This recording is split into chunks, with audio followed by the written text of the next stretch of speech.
Okay, everybody. Hello, welcome to the presentation. Thank you so much for being here. Hello, and hello to you guys on on everywhere. We're on all formats. Howdy to you guys. Welcome. Appreciate you being here. I want to remind everybody that, of course, we're not live anymore on Spreaker because Spreaker is no longer allowing live streaming, but we do still have it podcasted. So this will be podcasted. All the presentations, except for night prayer, will still be podcasted. Just want to let you know, just to give you a heads up on that. So, because a lot of people are asking about that. So, yeah, that's the good news. So, all the presentations, every one of them are available for you. So, don't worry about that. We just wanted to make sure you guys know that. Okay, before we get into the presentation, let me give you some information. So I'm Bishop James Long. If you want to go to my website, it's bishopjameslong.com. bishopjameslong.com. As a reminder, we do have the online classes there for you. So if you want to take online classes, you can learn demonology, angelology, paranormal studies, and genealogy. You can learn all of them for free. It's a lot of work. I got something in my eye; it's just driving me crazy. It is a lot of work, but it's a good information. So it's there for you if you want to. Just click on the class link, and there it is. You can easily check it out and have a good time. Now, if you want to know about the church's website, that's simple: usocc.org. usocc.org. That is the church's website. So if you're interested in learning more about that, well, that's all you got to do. Also, so we have night prayer course Monday through Friday. For those of you who've been asking, again, we will have a night prayer again continuing. We continue that on Monday through Friday on TikTok. So we start at 9:50 p.m. Eastern Standard Time, so that doesn't change. So you guys are good to go. For you guys, everybody else on Spreaker, we no longer are on Spreaker, obviously, because of what they did. So we will be on Zoom. Zoom worked out pretty decently, and so we're okay. So we're doing good. So well, I think Zoom is okay. I think we're doing all right. And if you go to usocc.org, scroll all the way down to the very bottom, and you will see there's invitations right there for all next week's night prayer for you. So it's all there. So just make sure you check that out, and that's it. That's what it's there for.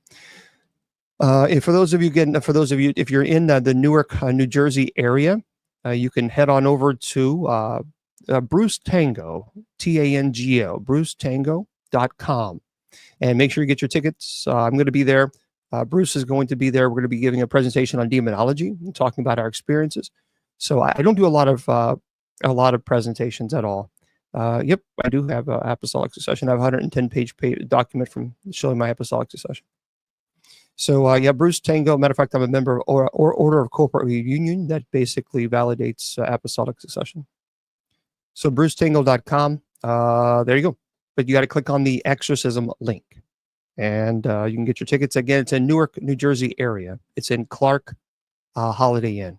Yeah, well, apostolic succession, the Roman Church in Dominus Jesus is an article that was written by St. Pope John Paul II, and Pope Benedict states that any church that has apostolic succession is considered validly Catholic. So, in other words, Peter laid hands upon this disciple laid hands upon that disciple, and et cetera, et cetera. So if you can show your apostolic lines to Peter, that is considered apostolic succession. That's what we consider, that's obviously valid ordination. So, I mean, people can be legally ordained by, going online and going to those get ordained, online. That's a legal ordination, but that's not considered sacramental. So it's certainly not apostolic succession. So I'm a member of the Order of Corporate Reunion, which is a very prestigious organization that validates people's apostolic succession. And so, as well as the members of the USOCC. So there we are. But anyway, there we go. So again, I don't know how long I'm going to be on tonight. I'm just not feeling well with this really bad headache. But I don't like canceling unless I'm just physically unable to get to the computer. That's the only time I will cancel, or if I have such a sore throat I can't talk. So it's one or the other. So yeah, we're just that's the information. How's that? Okay. Right. Yeah. Thanks for letting me. Yeah. If you need paranormal assistance, like if you're needing assistance, clergy assistance to help you with issues, all you got to do is just simply go to bishopjameslong.com and click on the paranormal link. So we require everybody, you have to go to that link. And the reason being is because we just can't keep up. I can't keep up with the request. And not only that, but it just look. I do it for free. I do the best I can. So I don't think people can make demands when someone's doing it for free. So we'll do the best we can. Yeah. Well, yeah. This has nothing to do with the barometric pressure or anything like that. I have cluster headaches and chronic migraines due to concussions from playing football. So that's just something that I've dealt with for years. I played on the lineman. I was played on the line. So I was one of the tackles, the guards, the nose guard. I was right there on the line, and we were hitting. And well, see, I played back in the day where you didn't stand up when you were on the line. You were on a 4-point stand. So in other words, you were down all four, and you hit hard. And as a matter of fact, the coach always told us that you stand up, you're out of the game. And if he did not hear your helmet clash with the opponent, you're out of the game. So that's what we did. I mean, we hit, and it truly is like Rams, just bam. And we got to remember, this was we were 300-pound behemoths, and we were our legs were humongous. I mean, because we were constantly working out our legs because we push off with our legs when you're on the line and you clash. So unfortunately, back then, they just didn't understand concussions. They just didn't understand it. They didn't know what they know now. And so now, unfortunately, people in my age, in the 50s, who played football, our helmets weren't the best. Our helmets wasn't the best. But that's what we're doing here. And so anyway, okay, instead of playing, of course, Miss Wilma's theme song, we're going to play our little, I think this is a good theme song for our illustrious co-host for this evening. Hello there, JudyAnn. How are you doing? What is all this boogie music? Yeah, you're a boogie. You're a boogie mama. A boogie mama. I am. I guess tonight. So, again, I'm doing fantastically. Thank you. Good, I've got my mushroom coffee and I'm ready to roll. But I'm not happy that my host is suffering with another headache. That's just the bunk. I know it's one of those blah things. But we're pushing forward. So this Saturday is going well for you. It is. Weather here is beautiful. We don't have the storms coming that you're looking forward to. I am not looking forward to that at all. I am so I'm in Kentucky, and that is something that it just I am just not. I am really well. Matter of fact, I'm taking caffeine tablets right now. So yeah, but no, that is something. Let me tell you something. I am not looking forward to the storm because I'm in Kentucky, and boy, we're right in the heart of it. So, all right, it's not going to be a fun time, not at all. And your power lines are older; they're not able to withstand the icing. I understand all of that. Yeah. Another thing I remembered today, I forgot to mention this.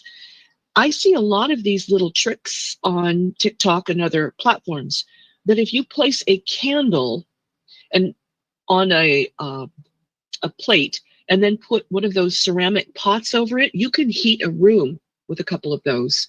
You would be able to stay warm if you lost heat. Yeah, those ceramic pots.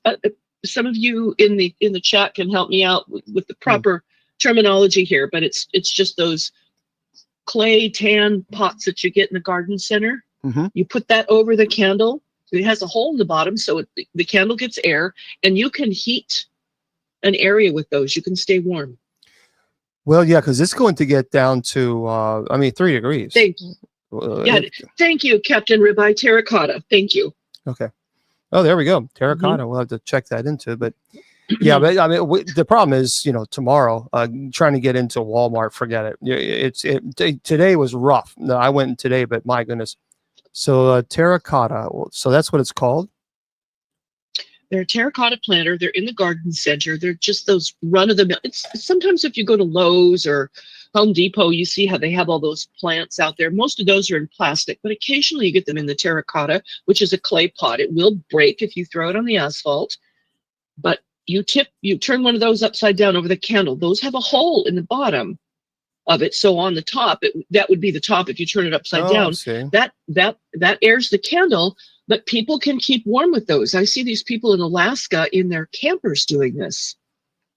I'm going to check that out. So just turn it upside down. Okay. Well, very good. We'll see. I'll send you a picture. Yeah, later. Please do. That'd be great. So, yeah. You know, hey, look, here's the deal. We just don't know, right? We gotta, you know, any way you can find a way to get warm.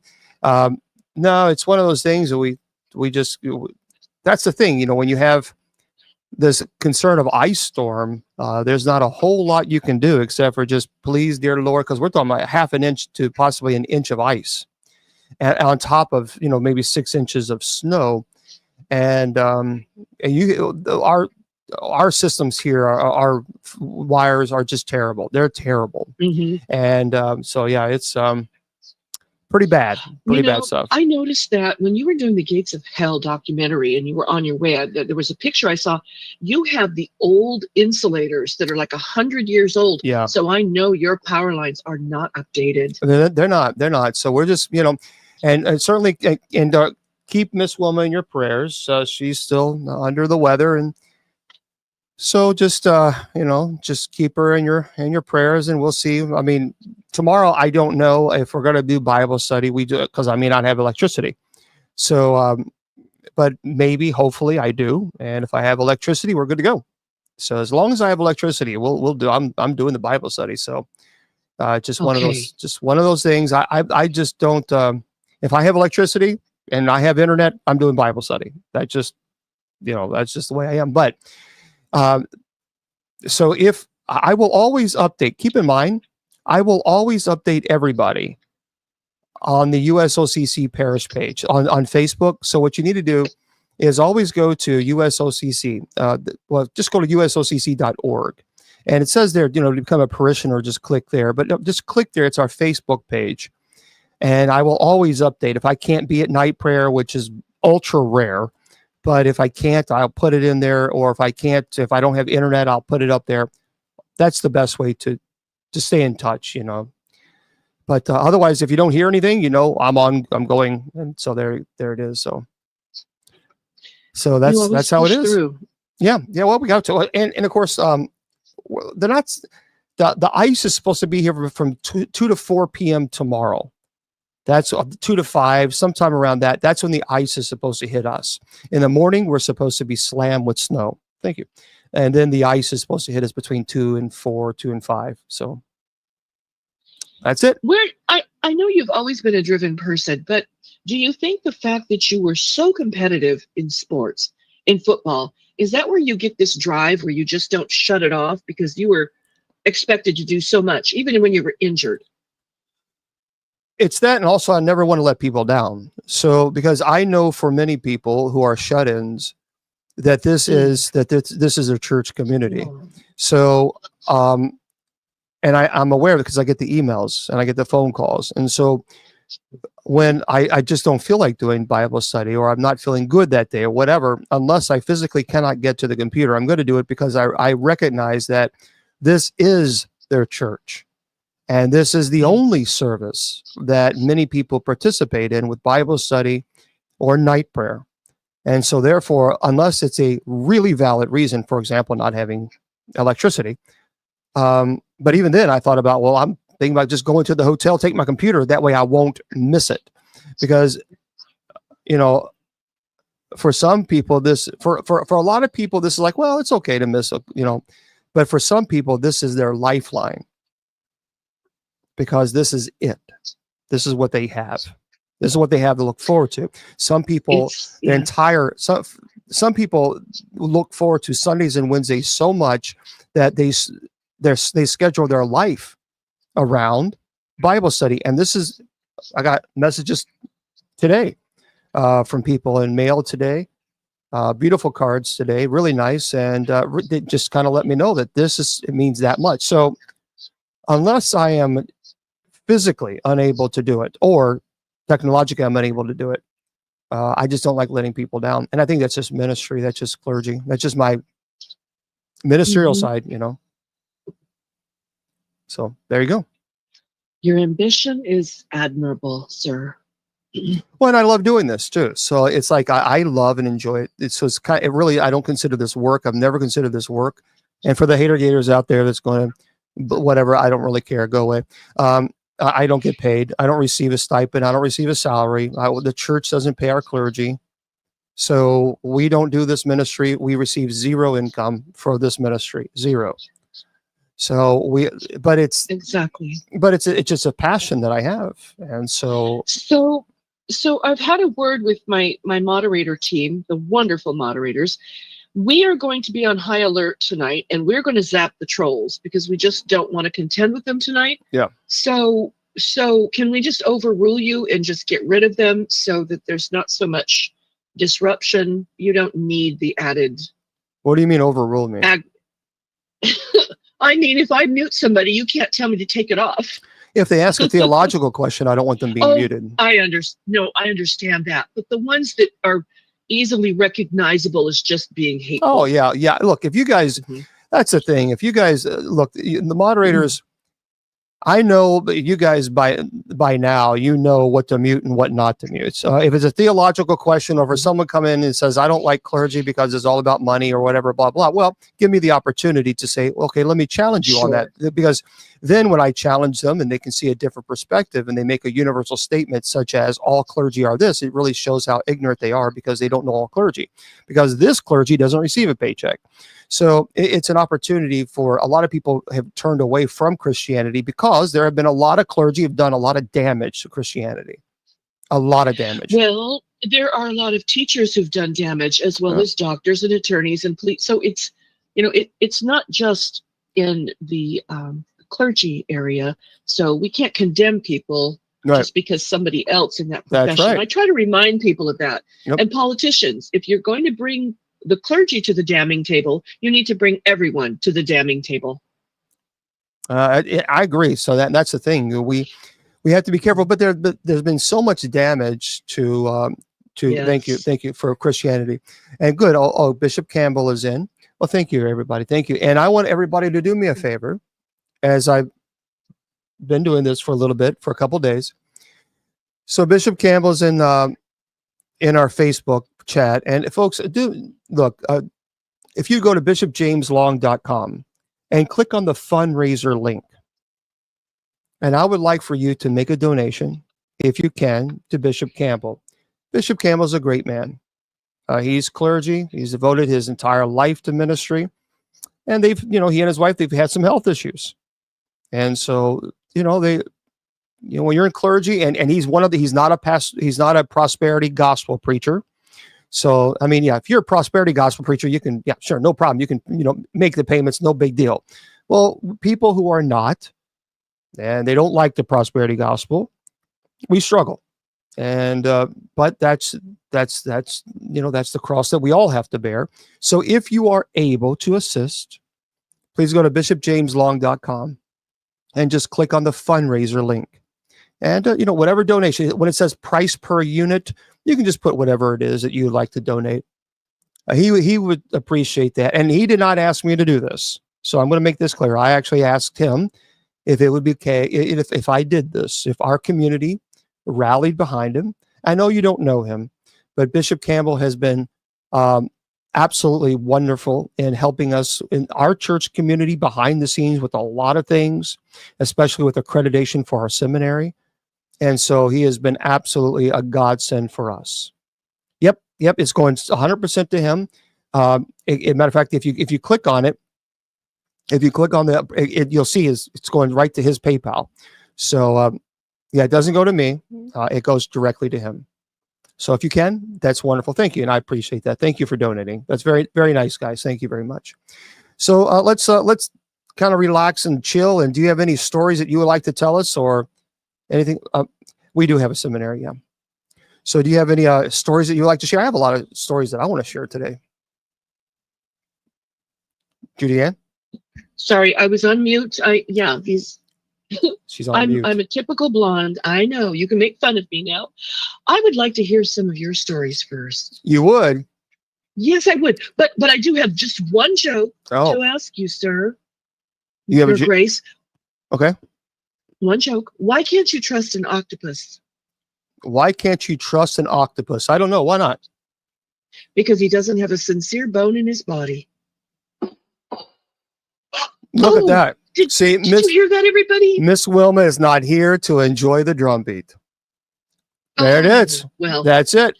There you go, folks. The drum beat. There we go. So Miss Wilma, I know Miss Wilma's like, I can't believe it. I can't believe it. Hey, Miss Wilma, I'm sorry. If Miss Wilma, you're watching. Miss Wilma, if you're watching, I'm going to do this for you, just for Miss Wilma, because I know she's watching. Everybody, Miss Wilma's watching. This is for you, Miss Wilma. See? So now you feel better, don't you, Miss Wilma? Now you feel better. Jack's Paranormal just took the wind out of my sails. He says it's because he has a headache that he gave that to you. That's true, because I can't see it very well. That's a very good point. Jax, you're right. Thanks, Jax. I appreciate your support. That's all right. As a matter of fact, now that I can see it properly. There we go. There we go. You're right, Jack's Paranormal. You're absolutely right. Couldn't see it very well. Let's hear your stories, Your Grace. So, look, here's the deal. I believe that there are some people who are gifted psychics. I've met people who are, and I think there are some people that are as psychic as my foot. Well, there's a prophet. I love this. I love this. I love it. So here's what's going on now for those of you who don't know. So there are people within the Christian movement who call themselves prophets. And what they're doing is they're giving psychic readings. That's what they're doing. So they're not calling themselves psychics because they say, oh, the Bible says you can't go to a psychic. So what they do now is they just flip the switch or whatever, and the script flip, whatever. And they call themselves a prophet. And they're giving psychic readings as if somehow that's okay. Well, I'm a prophet. Yeah, how much do you charge? And then they give these psychic readings. So that's what they're doing now. It's a bait and switch kind of nonsense. It really is. It's preposterous. Well, listen to this. This is by Ben Cost, a prophet who allegedly predicted the Israel-Hamas conflict. I mean, with all due respect, you would have to live under a rock not to know that Israel and Hamas was going to come to a head eventually. Anyway, he says 2025 could usher in an era of war for the world. All right. Says here, move over, Simpsons, a Christian prophet who claims to see visions from God has prophesied that there will be war in 2025, which he claims will be a very bittersweet year. Says, God showed me that these conflicts, Gaza and Ukraine, would have the potential to spark into something wider that might pull in America and other nations. It already has. We're billions of dollars into this. Anyway, preacher Joshua Giles, a founder of the Kingdom Embassy Worship in Minneapolis. Sorry. In other words, this could be the advent of a third world war. Per the so-called seer, who reportedly been contacted by the government over his dystopian divinations. Anyway, the self-proclaimed oracle says he's been receiving messages, dreams, and visions from the Almighty ever since he was a kid. It's fascinating because the people who I know are psychic and mediums say the same thing. And yet are you the very first one to judge people who call themselves psychic and medium and condemn them to hell, but yet you're actually doing the same thing and you're just calling yourself a prophet? That sounds like hypocrisy to me. Anyway, in 2023, years before the Israel-Hamas conflict in the wake of October 7th terror attacks, Giles saw that he saw an outbreak again of violence and war. You don't need to be a psychic to know that. The devout divinator said that his grim vision, which came to him 5 years ago during prayer, foretold that 2025 would have the potential to be an entrance into an era of war for the world. Says, I know that we've been in Ukraine and Israel, but I did see a widening of those conflicts in certain areas. Anyway, this prediction comes after Russia Foreign Minister rejected a proposal by President-elect Donald Trump to end the war in Ukraine. Anyway, the same day, President Biden announced a new $2.5 billion military aid package for Kyiv, the last of the congressionally approved Ukraine Security Assistance Initiative funds before leaving office this month. Anyway, his goggles also foresaw an increase in terrorist activity on U.S. soil Okay. A fear that's been echoed by U.S. Border Patrol experts, yes, for years. So anyway, and while the divine so-called plan might seem overwhelmingly bleak, Giles urged people to focus on the good because there's a lot of good in the world. See, here's the problem with this. What I have a problem, and I really have a problem, is many of these preachers, and I've heard them, will go on the pulpit and they will condemn psychics and mediums, and they will say they're going to burn in the fiery pits of hell because they're psychic and medium. And then they will turn right around, call themselves prophet, and offer psychic readings. But then they say, well, this is coming from God. See, that to me is such hypocrisy. And that's what I don't like about what they're doing. Because I know people who are psychics, I know people who are gifted mediums, and they are absolutely devout Christians. And they say that their visions, that their missions, that what they receive is coming from God as well. They just call themselves what they are, psychics. And I just really find it irritating that people are now using the term prophet to offer psychic readings, and somehow that's justifiable because they just switched a name. That's it. But they're offering psychic readings. Don't you see that? Isn't that so hypocritical? It's ridiculous. I mean, I could be a prophet too, because I predict for the next 10 years, water will still be wet. There you go. Yeah. Tell me I'm wrong. That's the issue is, and let me just make this very clear. People need to understand why in the Deuteronomy course in the Old Testament, why it mentioned prophets and mediums and soothsayers. I hope you understand that their understanding of a psychic and medium is completely different than what ours is. We're talking about 3,000, 4,000 years later. So the terminology is different. The Bible was speaking about soothsayers and people who practice divinations and who are consulting pagan gods. Please understand this. I do hope everybody understands that. That's the biggest difference because it's talking about paganism. Pagan gods is what it's referring to. Right. That was the abomination. It has nothing to do with someone who has messages from God, from Yahweh, and passing on that information to other people. We all can do this. Everybody can discern and ask God, okay, God, if there's something that you want me to tell this person, please put it in my heart and I will. Okay, that doesn't make you a prophet. It just makes you a person who is able to meditate and ask God if there's a message, please the Holy Spirit place in your heart, and you pass that information on to someone.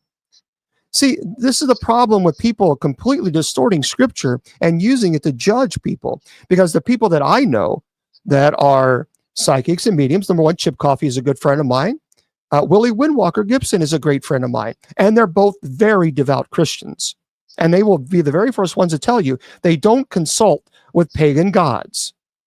And so what bothers me is that you have these clergy who are calling themselves prophets, giving psychic readings, and that's okay because they're prophets. It's just, and yet they're the very first ones that will condemn people to hell if someone calls themselves a psychic medium and they're consulting with the same God. These fakes are debasing and devaluing the legitimate psychics. It's a shame. I agree.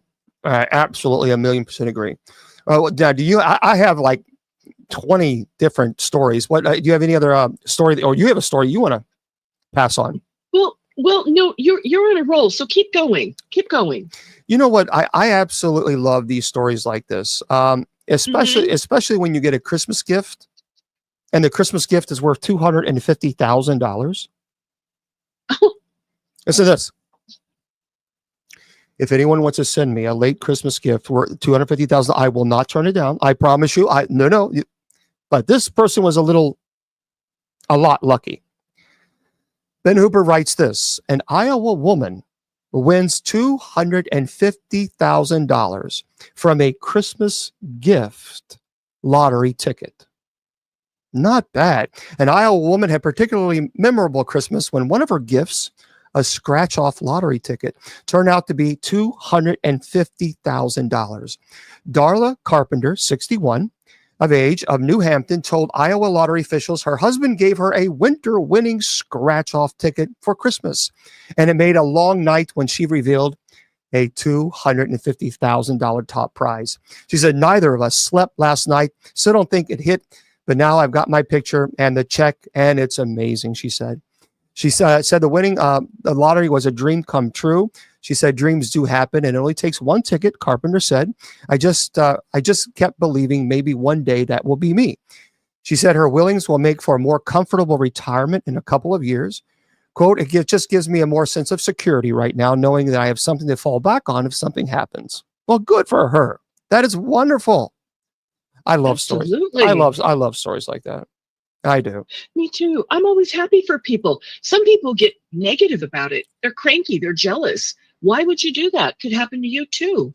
Yeah, what goes around comes around, and I believe in karma. So I, got to be positive. Absolutely. Speaking of Christmas, Ben Hooper writes this as well. A Iowa woman finds 150. What is this with Iowa? Iowa woman finds $150,000 winning lottery ticket in her Christmas stocking. So an Iowa woman collected $150,000 prize from a scratch-off lottery. There we go again. Ticket she fished out of her stocking on Christmas morning. Taylor Caffrey, 25, of Grimes, told Iowa lottery officials her mother has a tradition of stuffing the family stocking with lottery tickets. And Caffrey pulled out a money gift ticket on Christmas morning and scratched off $150,000. She said it was the largest prize anyone in her family has ever won from a Christmas ticket. Now, Caffrey's mother bought it. And of course, the winner said her prize money will go toward paying off her college debt and buying a home. All right. Good for her. Excellent. Now, I think this might be the paralegal in me. I think I might have to draw up a contract that anybody who won over 50,000, I need a little kickback on that. A little kickback. Oh, by the way, now, Yeah. especially speaking of lottery, one more story. So again, Ben Hooper writes, a customer asked a clerk to pick out the lottery ticket. He ended up winning $2 million. Can you imagine? Anyway, a Missouri man asked a gas station clerk to pick out a lottery ticket for him, and he ended up winning $2 million from a scratch-off game. Scratch-off's apparently where it is. The man told Missouri lottery officials that he stopped for gas at the Quick Trip station in St. Louis and ended up buying a $200,000 the cash scratch-off ticket. He said, I asked the clerk for a $20 ticket, and this was the one that he picked out. The man scratched his ticket in the parking lot and discovered the $2 million. Can you believe? Says, I couldn't believe it, he recalled. I looked at it 30 times to make sure it was real. The winner did not reveal whether he has any immediate plans for his prize money. I'm hoping that he at least gives the clerk a nice tip. A nice tip.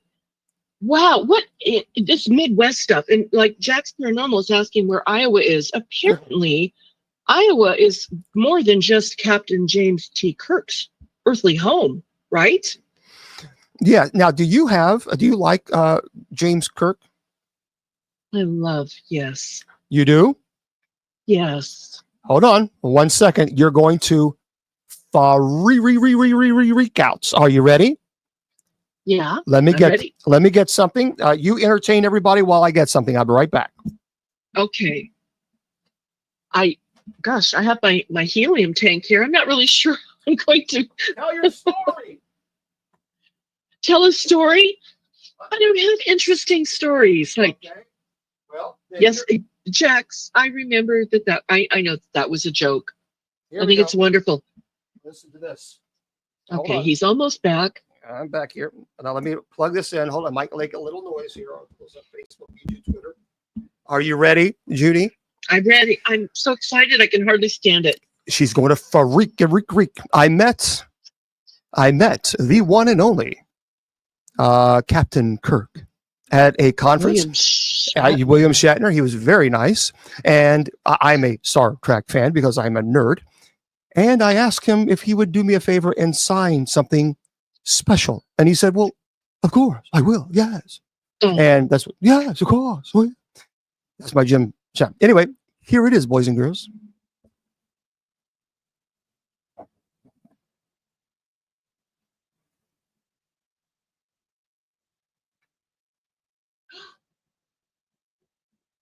Oh, that's from the early days of Star Trek.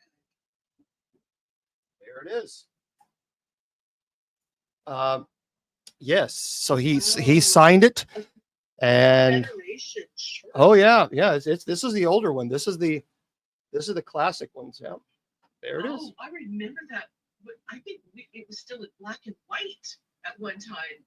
Isn't that pretty cool? So, Is that cool or yes. what? Yeah. Well, that is, I didn't know you were ultra cool, but I guess you are. I'm ultra cool. You are ultra cool.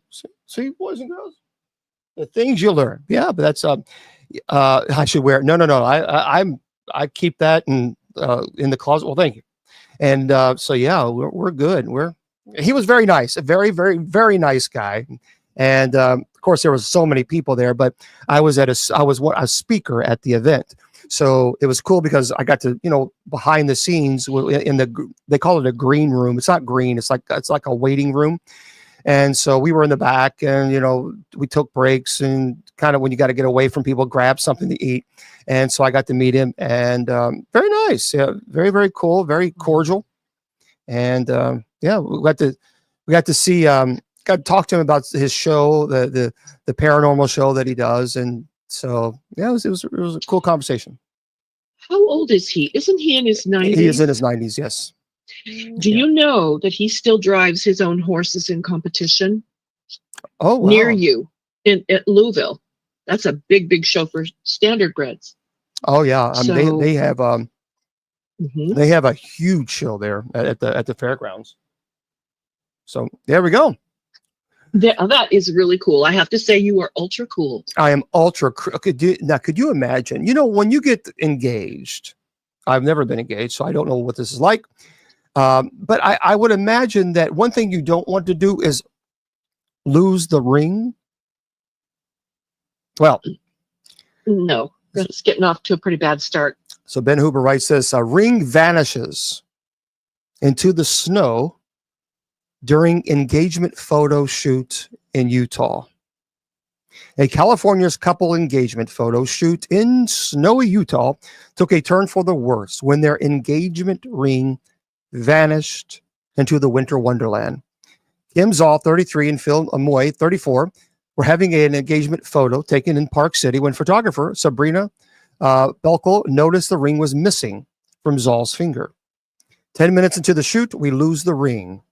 The person told TV, and hearts are sinking. We're kind of freaking out a little bit. The couple, the photographer, and a series of passersby searched for the ring for 2 hours. The Park City Ski Patrol even responded with a metal detector to help out. But it was Moy who eventually spotted the ring sparkling in the snow. And as soon as Phil was like, I found it, I was like jumping up and down, started crying because I was so excited that we found it. A similar mishap, by the way, occurred earlier this month in Cleveland when firefighters ended up needing to be called to rescue an engagement ring that fell down a sewer during a photo shoot at the Cultural Gardens in University Circle. So make sure you take care of these. These rings are not cheap. They're expensive. So don't lose them in the snow, and certainly don't lose them in the drain. You would think they'd be more careful, because some of them are pretty pricey. They are. Okay. All right. What's your story? Well, I was just going to mention that this is in my neighborhood, the Northern State Mental Hospital. You have, this has been a subject of yours when you've been discussing paranormal stuff. But I want to give a shout out to the kids. This was in years past, but they were in high school. Northern State Hospital is haunted. They've done some shows from there, but it was really a crazy overpacked asylum, and they did a lot of barbaric things to the people, lobotomies and so forth. Now, I've photographed there. I've done some senior pictures there. It's really a beautiful place now. It's all closed down, but people say you can hear babies crying at night if you listen. So very, very sad. Yes, there's also a hospital graveyard. Now, at one point, someone going through one of those, I guess you'd call it an operating room, they found tins and tins of ashes of people that had been cremated with no name. Oh, So wow. the local high school kids, bless their hearts, they came and gave a proper burial to all of these unknown souls. And I just thought that was wonderful. That is a great story. It is. There's been a lot of ghostly sightings there. They've apparently seen a young girl running along with a red ball and a girl standing alone in the graveyard. So it's probably one of those places that you and Jax and Father Sean would like to check out. But when you come up this way someday, this is just a couple miles from my home.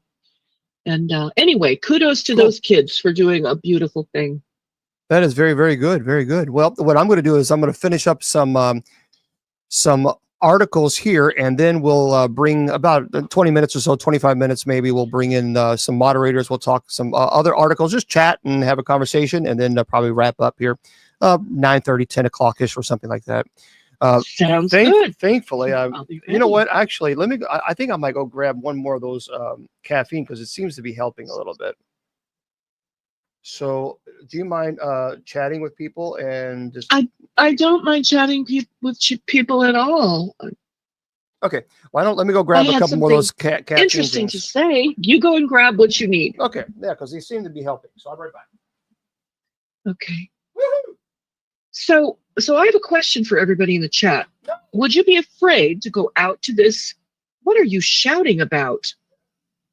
Sounds like he got his sensible cotton briefs in a wad there.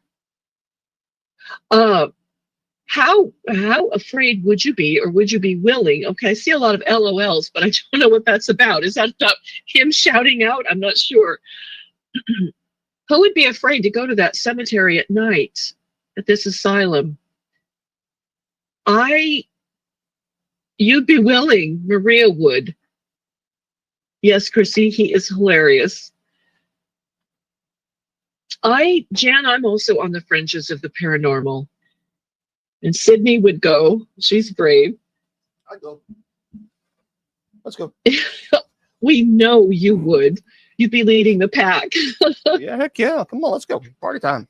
It's beautiful in the daytime, folks. I've photographed there. So, well, I will say good night if you'd like to take over this. We have a lovely group tonight. So I will wait for a call a bit, or rather when we come on live later. How's that? Sounds good. I'll see you then. Thank you, Your Grace. Good night. Good night. All right. What we do, folks, is we have the moderators a little bit later on. We'll bring them on and just have a conversation. So that way you can kind of get to know them. But we do that over on TikTok and TikTok only. So just heads up on that. Now, I want to, every year you have people who are, talking about the paranormal.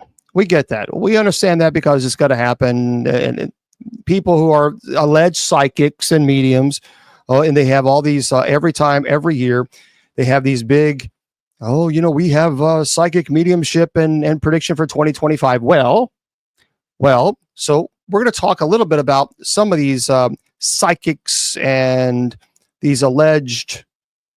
I'm trying to see if I can have here for a second. Hold on one second. What I can do here. That way we can kind of play some chill out music, you know what I mean? Ooh. Okay. So listen to this. Do I have this plugged up? Yeah. I forgot I had my ear things in, but I didn't even have it on. Okay. Yeah, we should do a paranormal trip. Yeah, that's right. So Baba Vanga and Nostradamus. Baba Vanga predicts a new war in Europe in 2025. Nostradamus warns of a cruel wars and an ancient plague. And both seers foresee major conflicts and communication advancement. So the prophecies of legendaries, mystics, Baba Vanga and Nostradamus have captivated people across the world and often piqued the curiosity of even the most rational thinkers. Well, the two seers, who lived centuries apart from one another, have made eerily similar predictions about the future. So this has forced many to wonder if their visions may actually hold a prophetic truth for the coming year. So as people ring in the 2025 year, as we just did, Here's a look at what these mystics have predicted for the near future. Now, Baba Vanga, often referred to as the Nostradamus of the Balkans, gained global fame for her alleged accurate predictions, including the 9/11 attacks, the death of Princess Diana, Chernobyl disaster, and even Brexit. Born in Bulgaria, Venga lost her sight at the age of 12 after a severe storm, and her blindness was also rumored to have been caused by a lightning strike. Anyway, despite her lack of sight, she became a cult figure among those fascinated by her foretellings. For 2025, Baba Vanga has predicted a devastating war in Europe, which will ravage the continent and claim countless lives. Unlike the ongoing Russia-Ukraine conflict, this new war is expected to be a distinct event that will bring unparalleled destruction. So Venga's prediction extend beyond warfare. She suggested the possibility of alien encounters and a significant leap. Well, thank you. In human, thank you very much. Thank you. I appreciate you guys. Telepathy. She believes that by 2025, humans will have perfected telepathy, leading to a major transformation in how people communicate with one another. Now, according to her, I don't see how that's possible, but according to her, these advancements could change our understanding of the universe entirely.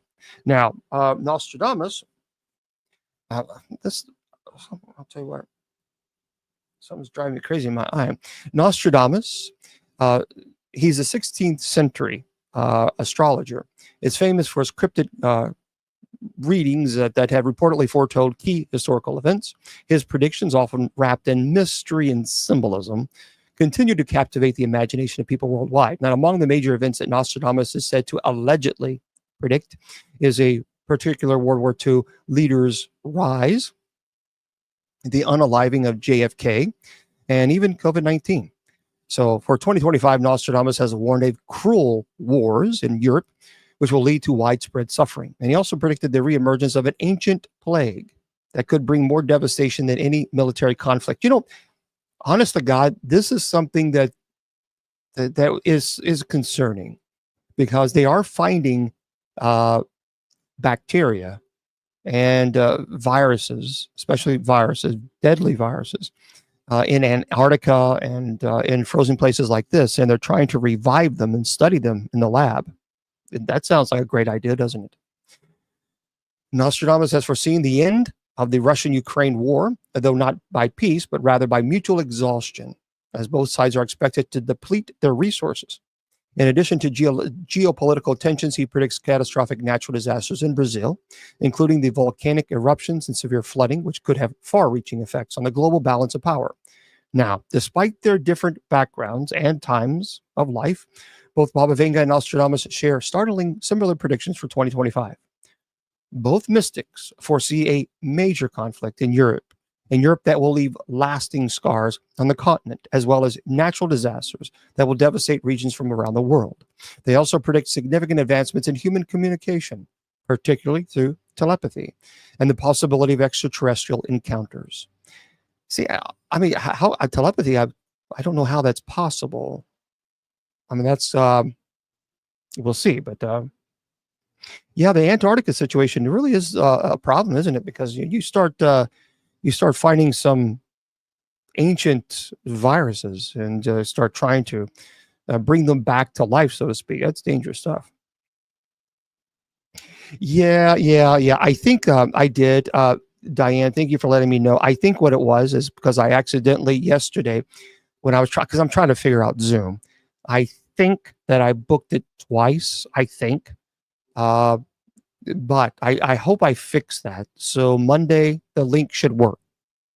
So for those of you who are participating in night prayer, I'm pretty sure now I've got it working. So if you go to usocc.org and scroll all the way down, and you'll see. Now, if there's always a problem, I will always, remember this, everybody. I'm also going to post the invitation to the Zoom for the night prayer. I will always post it for that day on the USOCC parish page. That way, just in case there's a hiccup, because again, I'm learning this, so it's kind of like I'm doing the best I can, with I'm just trying to learn it on my own, And so I have limited time to learn it. And, I just do the best I can. So, but I will always go. If there's a problem with the links, it should be fixed. But if there's a problem with the links on the usolcc.org website, always go to the USOCC parish page on Facebook, because I will always post the full invitation there. So it's just something that we have to learn to redo this whole thing. So it's it's tough, because when you don't have time to dedicate to learn a new program, you just kind of have to learn on the fly, and that's what we're doing. Yeah. Well, yeah. Now it should be okay. But again, if you go to usocc.org for Monday and you click the link, and if it gives you an error, please be patient. I'm learning this. If it gives you an error, then all you got to do is go to Facebook and go to the USOCC parish Facebook page, and I will post the entire link. So I will do that every day. All right. So I will do that for every single Monday through Friday.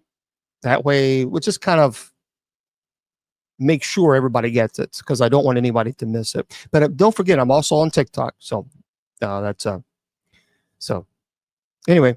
So just a heads up on that. So for those of you, people are asking me right now on Messenger. So yep, we're not using Spreaker anymore. Spreaker stopped the ability to live stream, and I was kind of on a crunch time to learn a new program, and I'm still learning it. Still got a lot to learn.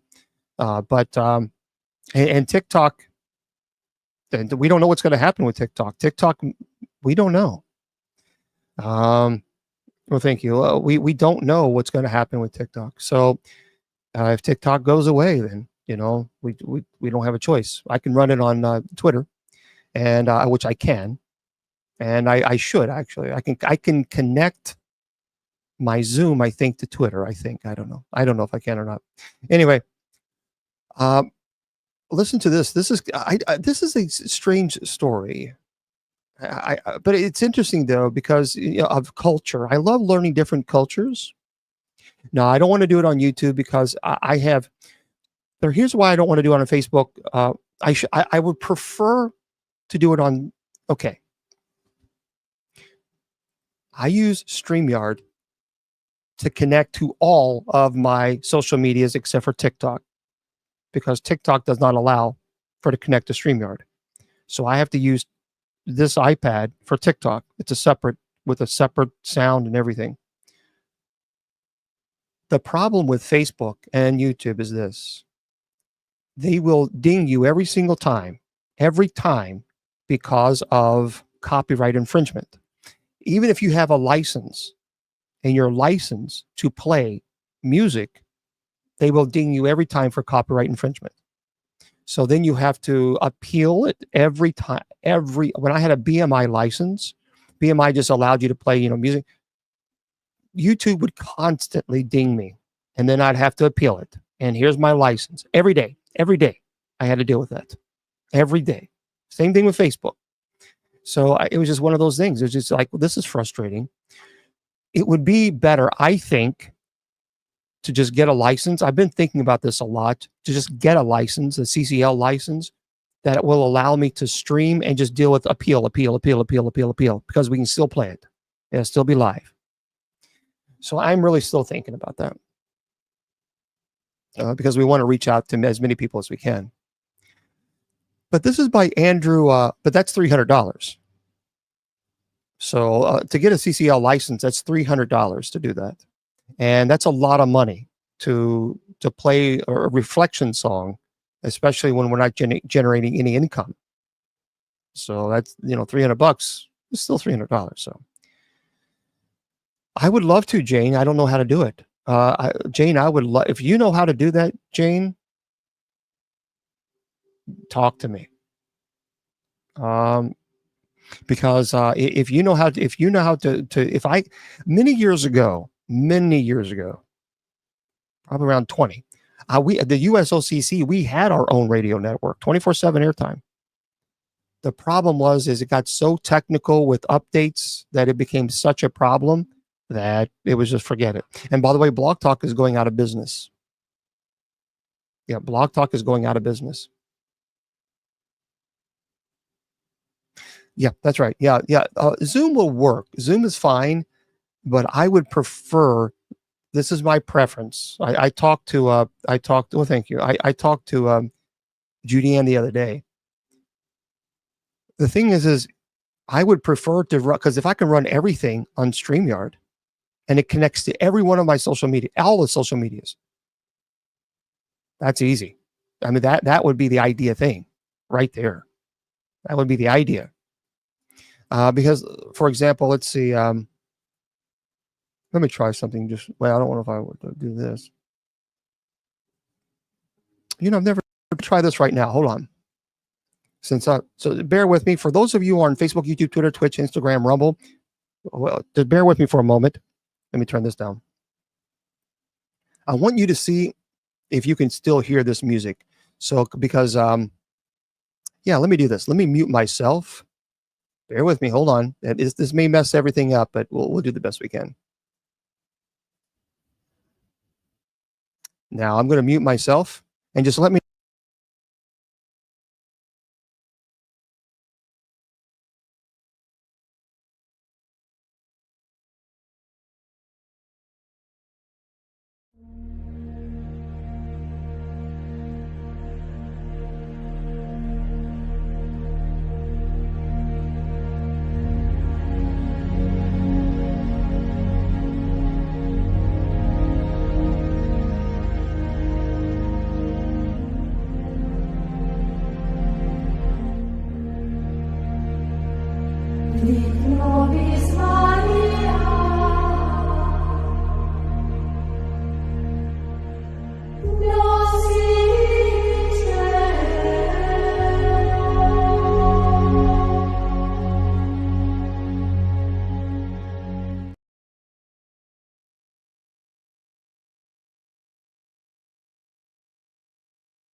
That would make life, because then we would, my goodness gracious, we could reach out to Facebook, YouTube, Twitter, Twitch, Instagram, Rumble, and we could reach out to all those folks on everywhere on for Bible study and night prayer.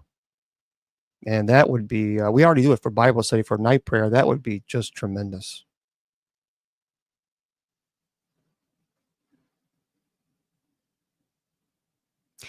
Bill, well, I use GoDaddy. So, Bill, if you can, I tell you what, Bill, do me a favor. Can you send me a message privately on Facebook? And if you can give me your phone number, or I can call you on, I can call you. And I can call you on Messenger. I think, see, here's the deal, guys. Everybody's got to be, look, everybody has to be patient, because this just happened to me last week. So I'm trying to juggle all of this and trying to learn this, because I'm the one that has to push all the buttons. So I'm trying to learn what's best. I don't know the answer. So, I mean, it would be easy if someone says, well, yeah, that's all, okay, but I'm trying to figure it out as I go. And that's not easy, because people want to just, okay, make a decision. Well, it's not just that easy. Just make a decision, because I don't know. So people are being, oh, no, you guys are fine. But I'm getting people sometimes messages saying, well, what are you going to do? What are you going to do? Just back off. That's what I'm going to do. Give me some space to think about it, to figure it out, because I don't have all the answers. So I'm trying to figure it out. And I just think sometimes people just kind of just chill.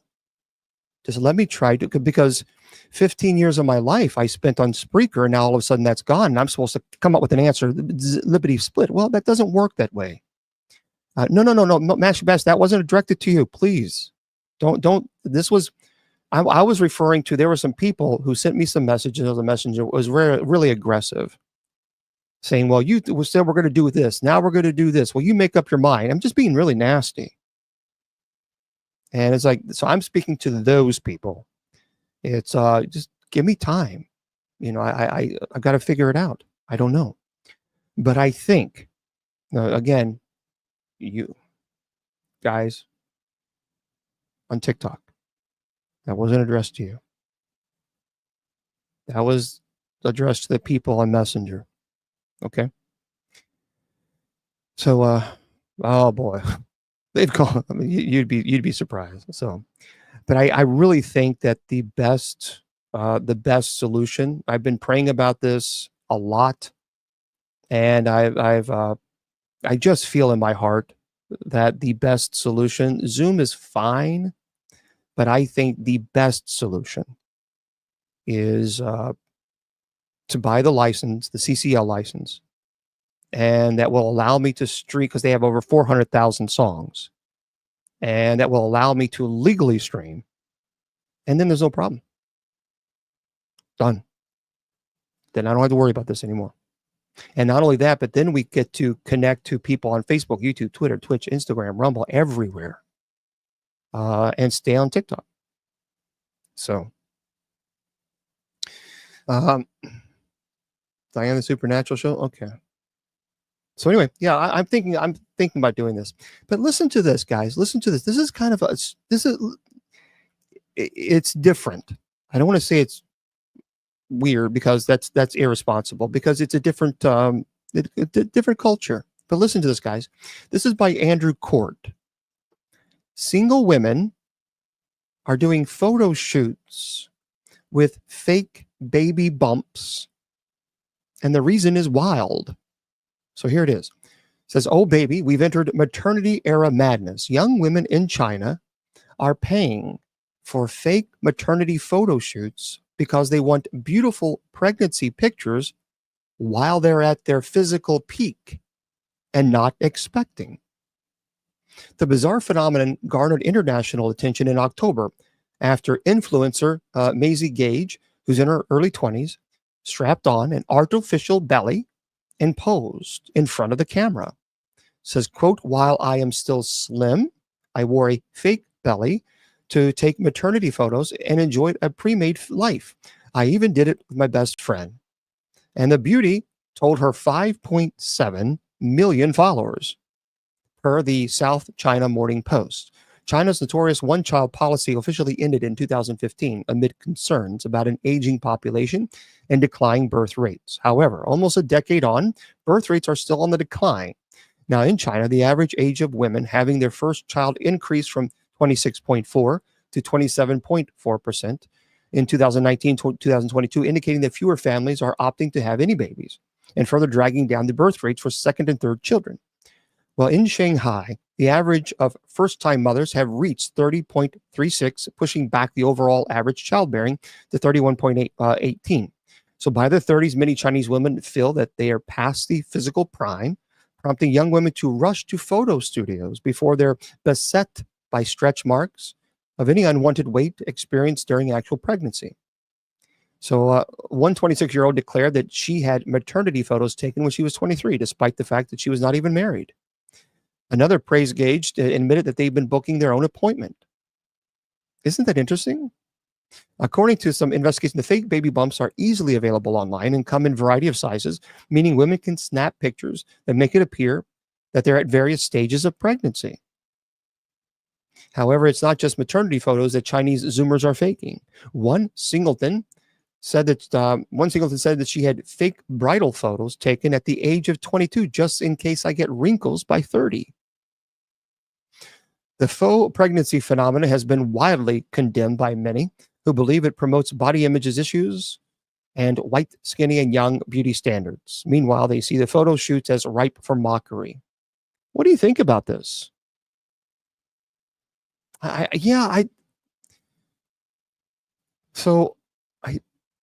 Look, obviously I'm not a female, if you haven't guessed by now. But I don't know. Yeah, it does seem a little odd. But again, I don't want to disrespect anybody. But and by the way, I do want to thank two friends. I finally got it in the mail. It's ridiculous how long it took. But they were so far behind in the mail. They got thousands and thousands. But I did get a Christmas item in the mail. And I just wanted to thank you, Shirley. That's a very nice of you, Shirley Hurt. I want to share this with everybody. It's beautiful, actually, Shirley. So thank you. And thank you very much, Shirley.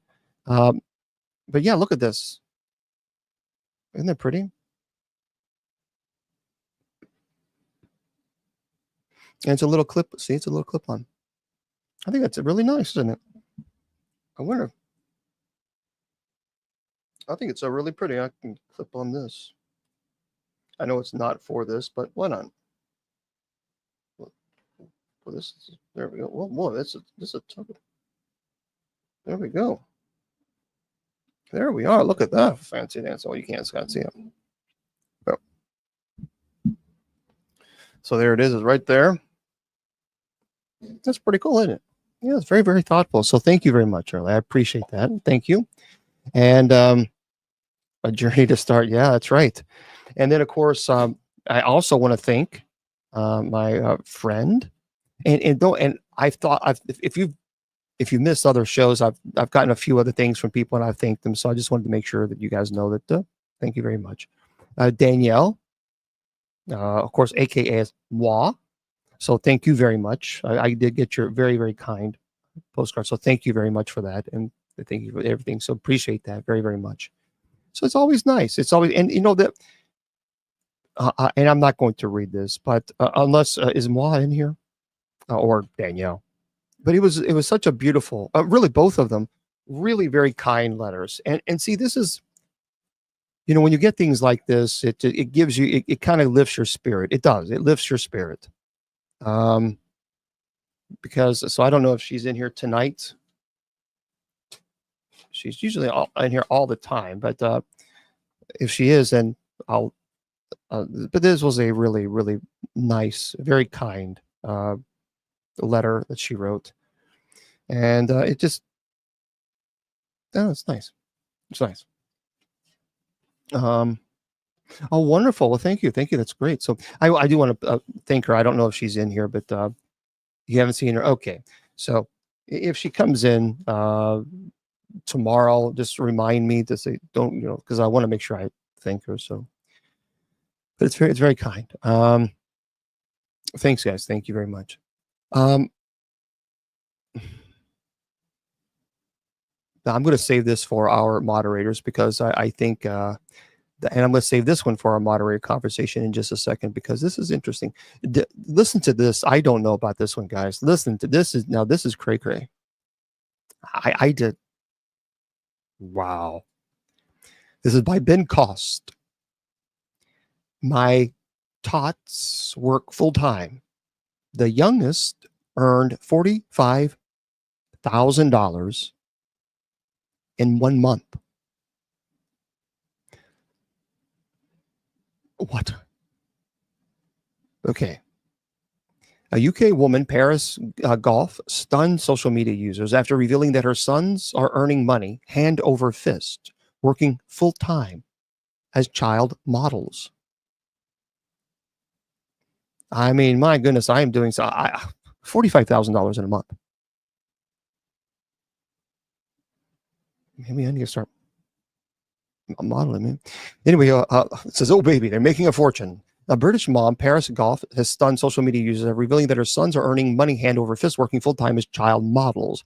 6-month Hunter and 1-year-old Romeo regularly do shoots for various brands, netting thousands of dollars per month. In July, they used him, Hunter, in a TV show, so he made $7,445, boasted the Brit in a viral TikTok video detailing her children's lucrative earnings. In August, he had a grocery shoot, a TV appearance, and 2 bookings for clothing, and made $14,889.36. Hunter, who has been modeling since he was 1 month old, hit the mother lode in September, earning nearly $45,000 doing Halloween photo ops there's a clip that they did. The minted infant then took on a short hiatus in October, doing just 1 shoot for $3,474 before raking in about $14,800 in November. and $23,500 in December, despite only working 3 weeks during the latter. All told, Hunter now made $108,000 in 6 months. However, neither Hunter nor his brother Romeo get to keep their lucrative earnings, which have been put into a savings account that the sibling breadwinners will be able to access when they're 18. Good. Viewers were impressed that these model tots were able to make so much dough while still being in diapers. Quote, "I thought you were being sarcastic at first," exclaimed one fan. "They're absolutely smashing it. Another gushed your 6-month-old makes more money than I do. What an amazing start in life. Even if they only do these first 2 years, you've set them up for life." Meanwhile, others wondered how their own pride and joys could follow suit and become baby breadwinners. Hint, it helps to be from a model family. Goff, who has herself modeled for brands such as H&M, wrote in the comments that she got her sons into the family business by setting up private shoots, which built a portfolio and then went on from there. So the model mama also has a 4-year-old named Saint, who has modeled for marquee brands like Heinz, but his career was somewhat cut short by the COVID-19 pandemic. However, Goff acknowledges that this unorthodox career path is not for every tot. Quote, "If you don't want to do this, don't do it for your child. But don't judge anyone else for doing it," she declared. Wow, $108,000 in 6 months. I mean, that is, we're talking about a 6-month-old. A 6-month-old. Oh, wow. My goodness gracious. That's wow. Yeah, that's pretty impressive. I mean, hey, you know what? Good on them. I mean, that's good that the money's going to be put to the side, hopefully, and not touched and actually set up for the kids, so that when they get older, we can kind of help them out. Or it will help them out, not us. But because I think they're doing just fine on their own, just fine. Tracy Schwartz writes this, and then in a moment we'll bring up the moderators. This is Tracy Schwartz writes this. This is how much chocolate, if you like chocolate, those of you who do, this is how much chocolate you would have to eat for it to unalive you. Listen to this, kind of crazy. To unalive you. It says, "'Tis the season for chocolate lovers to go nuts. Americans collectively shell out nearly $7 billion for holiday chocolate in 2023, with sales expected to grow slightly this year. Unfortunately, overindulging in chocolate can lead to weight gain, tooth decay, and an increased risk of developing heart disease, type 2 diabetes, and high cholesterol. But could it be fatal? Sure, if you eat enough. So the sweet treat is made from cocoa beans, which contains the mild stimulant theobromine. Large amounts of theobromine can be poisonous. That's right. So anyway, it interferes with the nervous system, respiratory system, and cardiovascular system, as well as results in excess urination. In very high amounts, it can cause increased heart rate, sweating, trembling, loss of appetite, severe headache, and drops in blood pressure. Popular Science reports that 1,000 milligrams per kilogram of body weight is considered to be toxic dose of theobromine in humans. A person who weighs 150 pounds would have to eat about 68,000 milligrams of theobromine to be poisoned. So theobromine amounts vary by chocolate type. You won't find much in white chocolate, but thank you. But there's more in milk chocolate, 2.4 milligrams of theobromine per gram of chocolate. So dark chocolate, 5.5, and baker's chocolate, 16 milligrams. So the outlet crunched the numbers and determined that a 165-pound person could theoretically, fatally, unfortunately, unalive themselves from eating 711 regular-sized Hershey's milk chocolate bars. Well, look at that. So if you're 165 pounds and you eat 711 regular-sized Hershey's milk chocolate bar, you're in trouble. You're in trouble. You could eat, or 7,084 Hershey chocolate kisses. or 332 standard size Hershey dark chocolate bar. Yeah, so don't do that. 332 standard size Hershey's dark chocolate bars. No. Or 711 regular size Hershey's milk chocolate bar, or 7,084 Hershey chocolate kisses. So do not do that. Stay away from that. And there we go. So a little bit of information for you for those. It sounds like a pretty big challenge. I don't know. Yeah, right. Right. Even forget about eating them. The fact that you got to pay for them. I mean, that's a lot. You know what I do? I kind of miss these. I miss this. And for those of you who are upper age and a little older, do you remember the DVD rental stores, Blockbusters, the neighborhood movie rental place? You know, I just, there was something cool about them. I don't know. I think there was just something neat about them. That just, yeah, there's a lot of people. It's kind of sad, isn't it? Well, this is by SWNS, an owner of UK's only surviving DVD rental store, claims that business is booming 40 years later. And here is the top rented movies. So the owner of Britain's longest surviving DVD rental store is surprised that business is booming 40 years after they opened.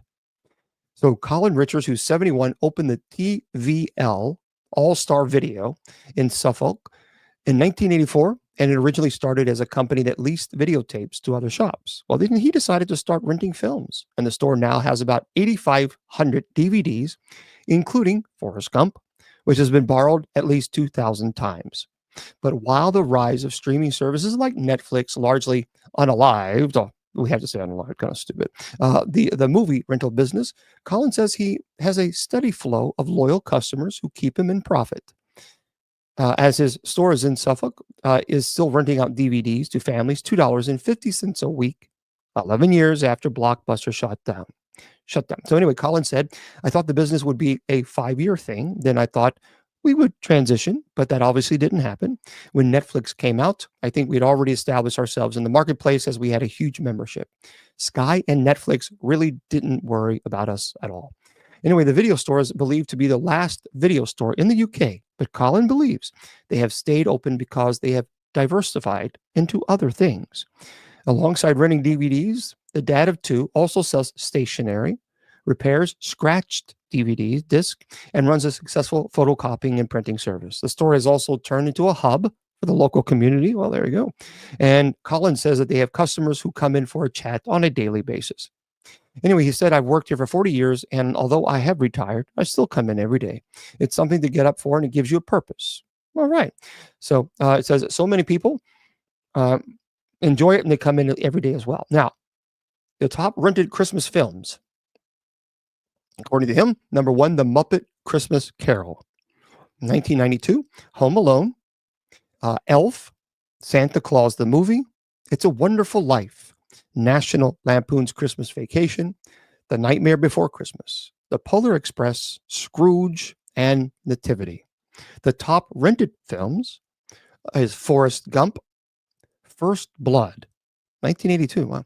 Avatar, Dirty Dancing, The Shawshank Redemption, Schindler's List, Titanic, Saving Private Ryan, Pulp Fiction, and Frozen.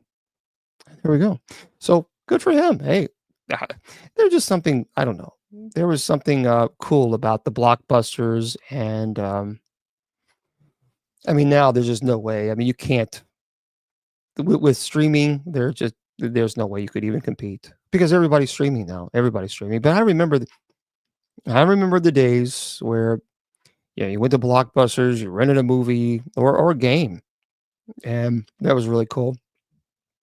I remember the times we go to the public library and you go, check out a movie there. So yeah. Unfortunately, those days are it seems to be long and gone. And Yeah, everybody's just streaming, so it's like, okay, but that's unfortunate. Um, mm, this is we'll do this one, and then I'm going to bring on the moderators here in just a second. This is an interesting story I wanted to pass on too. Now, this is by Yahoo News. A stone tablet engraved with the Ten Commandments sells for $5 million. So a stone tablet carrying engravings of the Ten Commandments sold for $5 million at auction on Wednesday at Sotheby's. Was it Sotheby's or Sotheby's announcement? Anyway, the high figure was notched despite questions around the tablet's authenticity. I mean, come on. No, it says no one has claimed it is the original or a biblical fame, but some experts expressed doubts around its purported provenance. They say that it was dated around the years 300 and 800 or so. Another ding against the 115-pound slab, said to be discovered in 1913 in what is now Israel, is that it only contains 9 of the 10 Commandments, considered holy by both Jews and Christians. Excitement around it prevailed, however, as bids eventually raced to $4.2 million, with the final sale coming in at $5 million, including fees. Those shocked at the price can swear freely the tablet does not contain the commandment against taking the Lord's name in vain. Anyway, the Newark auction house had expected to sell for $1 to perhaps $2 million. The tablet was said to be discovered during excavations for the construction of a rail line. So, well, that's pretty cool. I mean, it carries a Paleo Hebrew script, and according to Sotheby's, was held privately until archaeologists living in Israel realized its importance and purchased it. Wow. So there we go. I mean, no, obviously it's not the. It says we have zero documentation from 1913, and since pillagers and forgers often concocted such stories to give an inscription, an aura of authenticity, the story could actually just be a tall tale told by a forger or some antiquities dealer. So basically, they bought a $5 million stone tablet that could be worth maybe $100 because there is no letter of authenticity at all. I don't know. That's a lot of money. You would think that, I guess people have so much money, they can say, oh, what the heck? If it's, if it's good, great. If it's not, no. It's like, well, it's good for you. Good for you. I don't know. Yeah, that's bad stuff. That is bad. That's a lot of money just to kind of hope. Oh, by the way, let me just do this one more. Listen, this is really cool. Boy, talking about lucky. Talking about lucky. This is by Yahoo News as well. A retired cop finds trove of unreleased Michael Jackson songs. A retired California highway patrolman has stumbled into possession of a trove of unreleased Michael Jackson songs, which the world may never have had a chance to hear. So Greg Musgrove, a now stay-at-home dad, purchased the tapes after an associate purchased a storage unit in the city of Van Nuys that contained the recordings, according to a Hollywood Reporter. The unit had once belonged to music producer Brian Lauren, who also worked with artists including Whitney Houston and Sting, but whose whereabouts are currently unknown. Inside were cassette tapes and digital audio tapes of 12 unreleased tracks that Jackson had worked on before releasing his Grammy-nominated Dangerous album in 1991. Sadly for Jackson's many fans, an attorney hired by Musgrove to contact the Jackson estate was told that the estate owns the copyright on all of the late singer's musical recordings and compositions, so they cannot be released publicly. The estate later clarified for the Hollywood Reporter that it holds the master recordings of the recently unearthed songs in its vaults and that nothing commercial or otherwise can be done with the copies. Anyway, some of the songs had only been rumored to exist while others had been partially leaked. Musgrove told the Hollywood Reporter, but added a couple aren't even out there in the world. Some tapes include the voice of Jackson and apparently Lauren discussing the songs and the creative process. To hear Michael Jackson actually talk and kind of joke back and forth, it was really, really cool, said Musgrove. Anyway, the tracks include one titled Don't Believe It, an apparent reference to the rumors about Jackson concerning his assault against, obviously, and one on another, Truth on Truth, Jackson appears to engage in a rap duet with LL Cool J. So it was not clear that what Musgrove might have paid his associate for the tapes, but he still stands to come out ahead. He plans to offer the tapes to a major auction house, and buyers are expected to line up.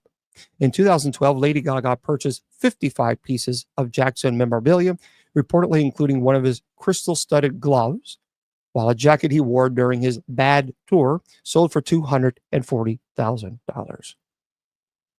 Well, there you go. So I'm sure he's going to be, I'm sure he'll be someone out there, no question about it, will be more than happy to purchase. Thank you, Janelle. Some put some expensive, some big money behind that one, I would imagine.